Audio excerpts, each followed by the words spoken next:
High ஆள் மத்தியானம் பொல்லங்காய் படுத்தா பண்ண போகிறேன். ஒரு பொல்லங்காய் கட் பண்ணி வேக வச்சு உப்பு மஞ்சப்பொடி போட்டு வச்சுருக்கேன். கருவேப்பிலையும் போட்டிருக்கேன். கடுகு உளுத்தம்பருப்பு கடலைப்பருப்பு தாளித்து போட்டிருக்கேன்.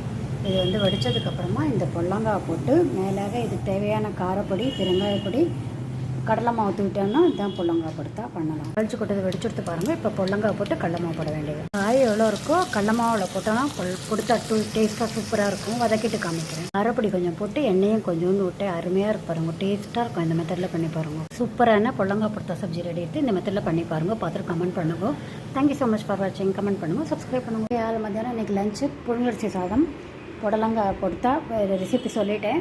தயிர் வீட்டில் வறுக்கிறது, பூண்டு ரசம், ஒரு எலுமிச்சம்பழம் அளவுக்கு இல்லை நெல்லிக்காய் அளவுக்கு புளியை கரைச்சுட்டு அதில் வந்து ஒரு தக்காளி போட்டு உப்பு ரசப்பொடி போட்டு கொதிக்க வச்சுட்டு 2 கரண்டி துவரம்பருப்பு வேக வச்சதை போட்டு கொதிக்க வச்சுட்டு கருவேப்பிலை, கொத்தமல்லி, பூண்டை வதக்கி போட்டு கடுகு தாளித்து கொட்டு. இதுதான் மெனு. 10 கமெண்ட் பண்ணுங்கள், சப்ஸ்கிரைப் பண்ணுங்கள். இந்த மெத்தடில் செஞ்சு பாருங்கள்.